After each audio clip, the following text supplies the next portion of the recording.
Anime की दुनिया बहुत बड़ी है और इस एनिमे की दुनिया में हॉरर जॉनरा से रिलेटेड एनिमे को ढूंढना कुछ ज्यादा मुश्किल काम नहीं है। ज्यादातर हॉरर एनिमे अगर तुम देखोगे तो उनके जॉनरास हॉरर और सुपरनैचुरल होंगे ऑब्वियसली, लेकिन जिस एनिमे की आज मैं बात करने वाला हूँ उसमें मिस्ट्री भी शामिल है। अगर तुम लोग हॉरर जॉनरा के शौकीन रखते हो तो तुम लोगों ने अनदर डेफिनेटली देख रखी होगी एंड आई एम 100% श्योर वो एनिमे तुम लोगों को पसंद भी आई होगी।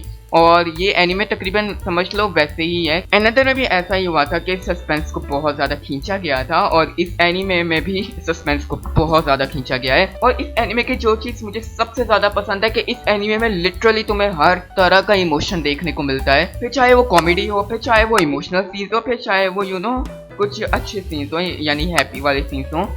लिटरली तुम्हें हर चीज इस एनिमे में मिलेगी सिवाय रोमांस के ऑब्वियसली। अगर मैं एनिमेशन क्वालिटी की बात करूं तो लिटरली एनिमेशन क्वालिटी बहुत ज़बरदस्त है और डेफिनेटली रिकमेंडेड है। एनिमे बहुत पुरानी है लेकिन अभी भी देखना डेफिनेटली वर्थ इट है।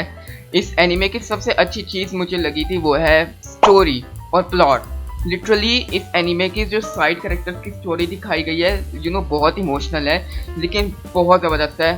खास तौर पे मिकी की स्टोरी को और मिकुने की स्टोरी को सबसे ज्यादा पुश मिला है इस एनिमे में। इसके अलावा कुरुमे की स्टोरी और बाकी कैरेक्टर्स की स्टोरी बहुत थोड़ी थोड़ी दिखाई गई लेकिन बहुत जबरदस्त थी। उसके अलावा अगर बात की जाए इस एनिमे की प्लॉट की, जैसे कि दिखाया जाता है कि स्कूल है और वो लोग अपनी ज़िंदगी सर्वाइव कर रहे हैं स्कूल की सप्लाईज की बेस पर। सोलर लगा हुआ है और जो स्कूल में बेसमेंट में सप्लाईज पड़ी हैं वो उससे अपनी ज़िंदगी को गुजार रहे हैं। बाकी अब हम अपने करेक्टर्स की बात करें तो इसमें one of most main character जिसका नाम युकी है उसका बताया गया है कि वो जो सच्चाई है उसको एक्सेप्ट नहीं कर सकती, या तुम आसान अल्फाज में कह दो कि वो मानती ही नहीं है कि जो स्कूल में सब कुछ हुआ है। उसको अभी भी यही लगता है कि स्कूल बिल्कुल सेट है और वो क्लासेस अटेंड कर रही है। और लिटरली उसकी टीचर जो कि मर चुकी है जिसका नाम मेगुमी है या जिसको वो मिगुने बुलाती है, वो उसको आराम से देख सकती है, उससे बातें करती है, जबकि बाकी स्कूल लाइफ क्लब के मेंबर्स उस टीचर को नहीं देख सकते क्योंकि वो लोग जानते हैं कि वो ज़ॉम्बी एपोकलिप्स से इन्फेक्टेड हो गई थी और वो मारी गई थी। लेकिन सवाल यह आता है कि जो भी शख्स ज़ॉम्बी से इन्फेक्ट होता है वो बाद में ज़ॉम्बी में कन्वर्ट हो जाता है, ऐसा ही एनिमे का कॉन्सेप्ट कहता है। मिगुमी की डेथ के बाद वो लिटरली गायब हो जाती है। उसके बाद हमें बताया जाता है कि वो बेसमेंट में उस टाइम से रह रही थी और ये तब हमें पता चलता है कि जब तारो मारू जो कि उनका एक डॉग है वो एक रात किसी दूसरे डॉग की आवाज़ जो कि बेसमेंट से ही आ रही होती है बेसमेंट में चला जाता है और वहाँ पे वो भी इन्फेक्टेड हो जाता है उसकी वजह से क्योंकि ऑलरेडी वो ज़ॉम्बी बन चुकी होती है।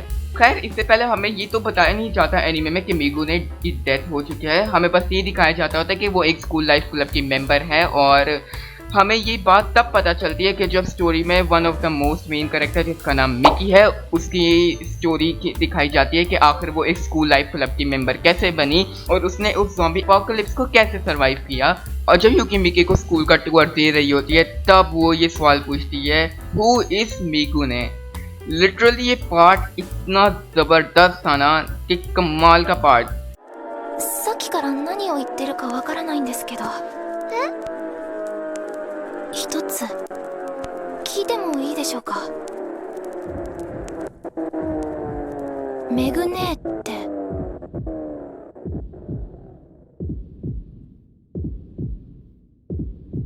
誰ですか?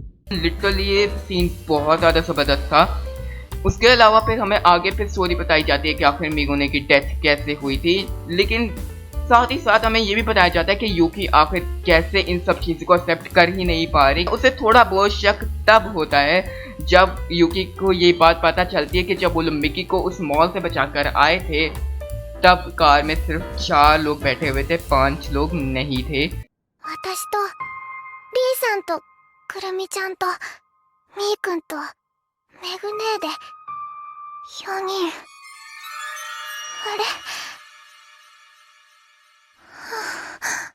अब नॉर्मली किसी हॉरर एनीमे में हमें स्टार्टिंग में ही ये बता दिया जाता है कि क्या क्या चल रहा है, फिर चाहे वो मेरुको-चान हो, फिर चाहे वो डार्क गैदरिंग जो कि अभी न्यू एनीमे स्टार्ट हुई है यू कैन चेक आउट, उसमें भी हमें यही बताया गया था। स्टार्टिंग में पहली किस्त में ही अभी बता दिया गया था कि आखिर चल क्या रहा है इस एनीमे में। हमें कुछ स्टार्टिंग में सिवाय इस चीज़ का कि ये वो एक ज़ॉम्बी एपोकलिप्स है और वो लोग उसको सरवाइव कर रहे हैं, इसके अलावा हमें लिटरली कुछ बताया ही नहीं गया। सारे रास्ते तब फाश होते हैं जबकि हमें ये पता चलता है कि मिगुने शी इज डेड एंड उसके बाद ही सारी चीजों का पर्दाफाश होने लगता है। अब बात करते हैं उस पार्ट की जब इन लोगों को स्कूल में सरवाइव करने के लिए उस दवाई की जरूरत होती है जो कि सिर्फ बेसमेंट से ही मिल सकती थी, और बेसमेंट क्योंकि कुरुमी इन्फेक्टेड हो चुकी थी मेगुमी की वजह से, और उसको बचाने के लिए इन लोगों को बेसमेंट से मेडिसिन की जरूरत थी। पहले इस एनीमे को देखने के बाद मेरे ज़हन में ये सवाल आया कि मेगुने को मारने की बजाय अगर उसको कभी दवाई देकर इन्फेक्शन से बचा कर फिर उसको मारा जाता, जैसे तारो मारू की डेथ को दिखाया गया था कि उसको पहले इन्फेक्शन से बचाया गया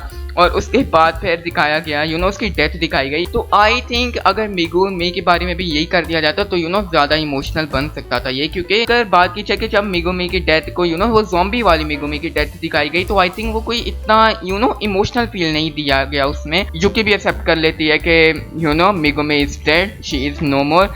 लेकिन आखिर में हमें पता चलता कि स्कूल की सप्लाई सारी की सारी खत्म हो चुकी हैं और उन लोगों को यहाँ से कहीं और बिल्डिंग में शिफ्ट करना पड़ेगा। और एंड में ग्रेजुएशन सेरेमनी, जिसकी तकरीबन पूरी एनीमे में बात होती रही थी, वो जल्दी ग्रेजुएट होने वाले, वो सेरेमनी कंप्लीट होती है। और ये सीन भी बहुत ज्यादा इमोशनल था, खासतौर पे वो पार्ट जब यूकी अपनी स्पीच दे रही होती है। जिनने डोरोरो को देख रखा है उनको पता है कि वो एक इमोशनल एनीमे है और बहुत ज्यादा सैड स्टोरी है उसकी।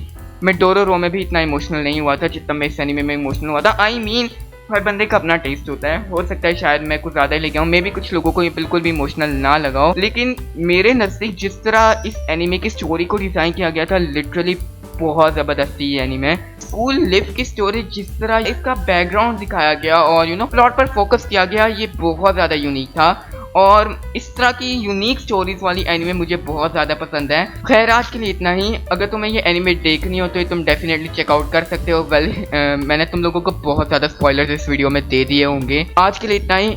अगर तुमने इस वीडियो को यहाँ तक देखा और अगर अभी तक तुमने सब्सक्राइब नहीं किया, मैं होप करता हूँ तुम लोगों को भी ज़ॉम्बी इन्फेक्शन लगे। आज के लिए इतना ही, मिलते हैं तुमसे नेक्स्ट एनिमे रिव्यू की वीडियो में। तब तक के लिए गुड बाय। 広い宇宙の数ある一つ青い地球の